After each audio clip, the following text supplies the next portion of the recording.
After we wrapped on this episode, I did what I always do when a movie sticks in my brain. I went digging. And if you've ever watched Napoleon Dynamite and thought, I don't get it, the production history might actually help. What feels random is pretty structured, and the stuff that feels awkward is actually calibrated. The chaos here is pretty intentional.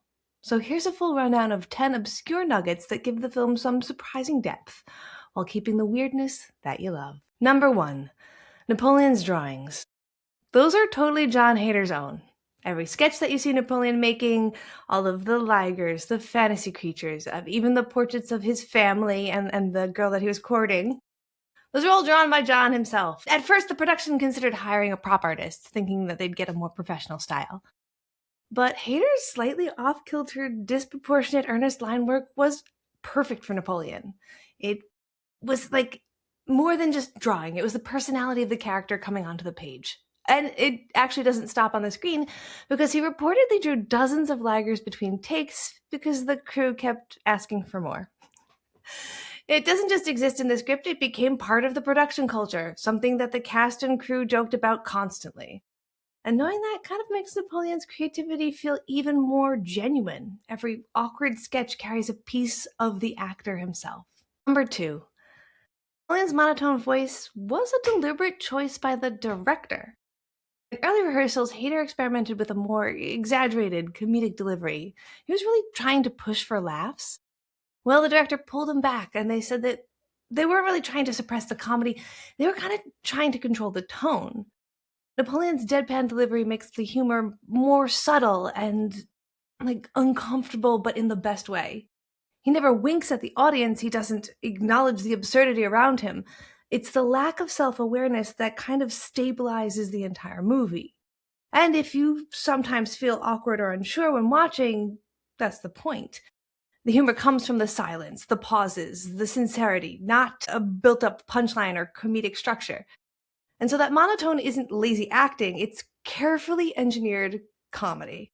Number 3, Preston High School was filled with real students. A lot of the background characters weren't actors at all. They were actual students from Preston High School in Idaho, where filming took place. And this is because non-actors don't really play awkward. They kind of just exist in that state. And that made the hallways feel really alive. The reactions were more believable.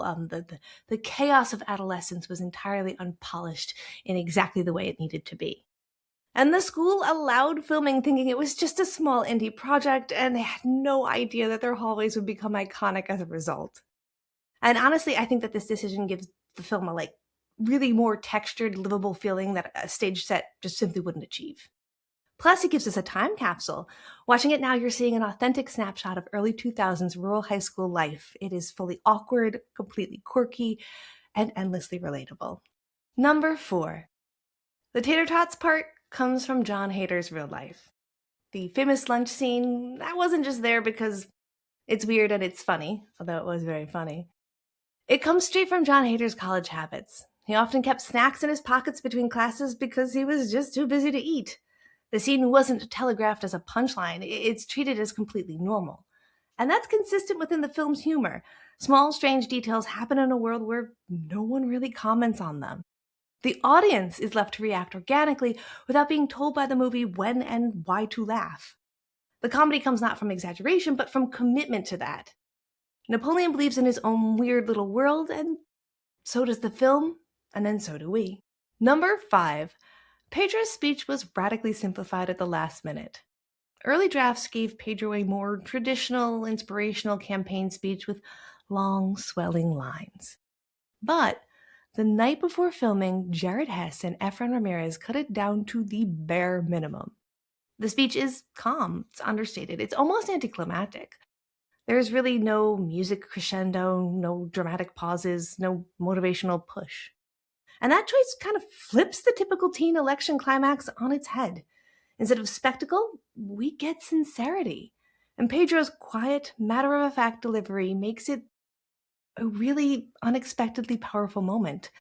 It's a perfect example of how restraint can be more memorable than big theatrics. Number 6. The movie actually changed real-world behavior. After the film's release, talent shows across the US saw a surge in solo dance routines directly inspired by Napoleon's moves. Schools reported students attempting his choreography almost move for move. And meanwhile, in Preston, Idaho, they saw a bump in tourism. Fans wanted to see the filming locations for themselves. And as a result, a tiny regional indie movie that made for about $400,000 ended up shaping high school culture and a small town tourism board. That is not a typical indie outcome. It's really proof that even the smallest films can ripple out into real life in ways that are quirky and totally as unexpected as Napoleon himself. Number 7. Silence was intentionally engineered in post-production. Editors discovered that by holding a beat longer than normal, they could make a scene exponentially funnier. A pause, a half second, maybe longer, creates tension, and the audience starts to wonder if dialogue is finished. Subtle delay often triggers a laugh more than even the line itself.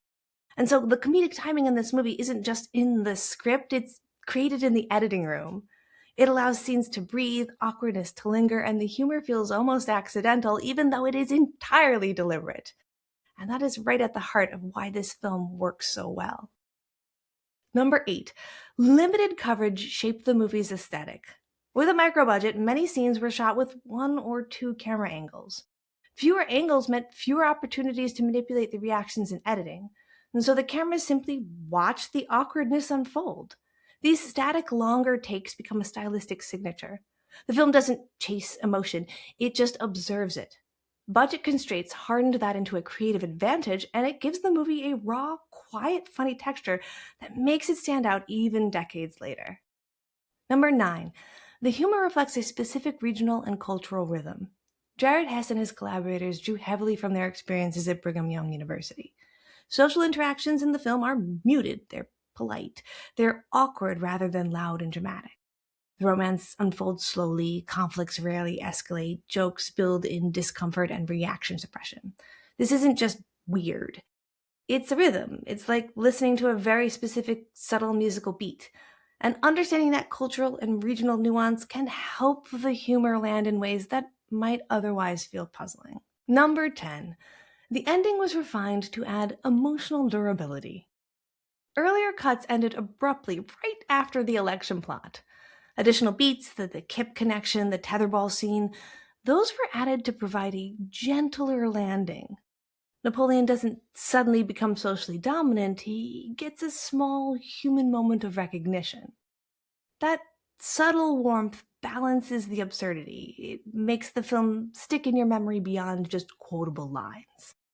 It's the emotional glue that lets the film resonate across generations. It's what keeps audiences invested in this awkward little world.